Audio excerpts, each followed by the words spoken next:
প্রিয় দর্শক, আসসালামু আলাইকুম। দর্শক, আপনাদের প্রীতি ও শুভেচ্ছা জানিয়ে শুরু করছি আমাদের আজকের প্রতিবেদন। তো দর্শক, আজকে আমরা এক অসহায় মেয়ের গল্প তুলে ধরব, যার নাম হচ্ছে আফরিন।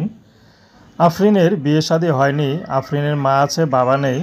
তো বাবা, তিনি মসজিদের মুয়াজ্জিন ছিল। তো বাবাটা মারা যায়। তো তার মা আছে, তার ছোট আরেকটা ভাই আছে, মাদ্রাসায় পড়ে। তো আফরিনে বড়। আফরিনের বর্তমানে বিয়ের বয়স হয়েছে, কিন্তু বিয়ে শাদী করবে, কিন্তু অভাবে সংসারে আফরিন বিয়ে শাদী যে করবে সেটা হচ্ছে না।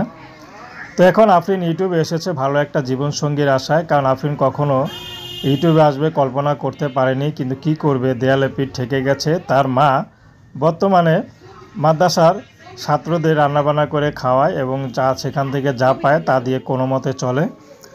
তো আফরিন এখন চাচ্ছে ভালো একটা মানুষ যে তার সুখে দুঃখে পাশে থাকবে। সেই মানুষটি যেমনই হোক, আফরিন বিয়ে শাদী করতে রাজি আছে।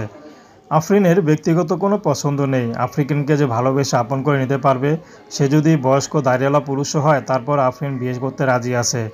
কারণ আফরিনের কোনো পছন্দ নেই। আফরিনকে যে ভালোবাসবে, যে সারা জীবন পাশে থাকবে, তেমন একটা পুরুষ খুঁজছে। তো আফরিন বর্তমানে কিছু করে না, তো ঘরেই থাকে। তো আফরিনের মা তো চলেই যায় সকালে রান্নাবান্নার কাজে, আসে দুপুরের পর। তো আফরিনের ঘর সামলায়, নামাজ কালাম পড়ে। তো দর্শক, এই ছিল আফরিনের জীবনের সংক্ষিপ্ত জীবন কাহিনী। তো প্রেম, ভালোবাসা, সাহায্য সহযোগিতা, বিয়ে শাদী করা একান্ত আপনাদের ব্যক্তিগত ব্যাপার। তো আসুন আমরা 5 ওয়াক্ত নামাজ পড়ি, সর্বদা দেশের সেবা করি। আর আফরিনের সাথে যোগাযোগ করতে গেলে স্ক্রিন নম্বরে ফোন দিলেই হবে। আসসালামু আলাইকুম।